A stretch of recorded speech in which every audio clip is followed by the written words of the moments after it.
কি দরকার ছিল একজন অন্ধ দাদুর সাথে এমনটা করার? ইনি তো অন্ধ মানুষ, বুড়ো মানুষ, ভিক্ষা করে খায়। ভিক্ষা করে যেটুকু রোজগার হয় সেটুকু দিয়ে এনার পেট চলে। তাহলে কেন এই কাজগুলো করতে পারে? কিভাবে করে এই কাজগুলো? बाबू एक बात सुनिए, বলিয়ে। दो झापड़ मार लीजिए से मंजूर है, बाकी हमरा कोई नहीं है। आपका कोई नहीं है? नहीं, अब रात में कहाँ पे सोता है? रात में सोते हैं पुचकी का दुकान में तो पैसा लेता है। दुकान में सोता है, आपके पास पैसा लेता है? हाँ। क्यों लेता है पैसा? जो भाड़ा लगाया है ना वही पैसा लेता है, कितना पैसा लेता है? 30 टका। 30 टका रोज ना हाँ। महीना में? नहीं, रोज। रोज 30 टका लेता है?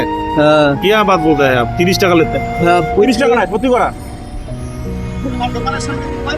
হ্যাঁ,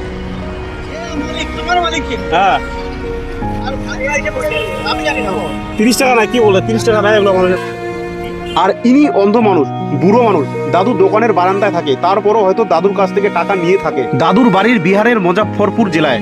ইনি অনেক দিন আগে শিলিগুড়িতে এসেছে। দাদু এক সময়ে চোখে দেখতে পেত, তিনি ঢালাইয়ের কাজও করেছিল, কিন্তু বুড়ো বয়সে তিনি চোখে দেখতে পারে না এখন। শিলিগুড়ি শহরের আশেপাশে আমরা হারিয়ে যাওয়া মানসিক ভারসাম্যহীন মানুষগুলোর সেবার কাজ করে থাকি।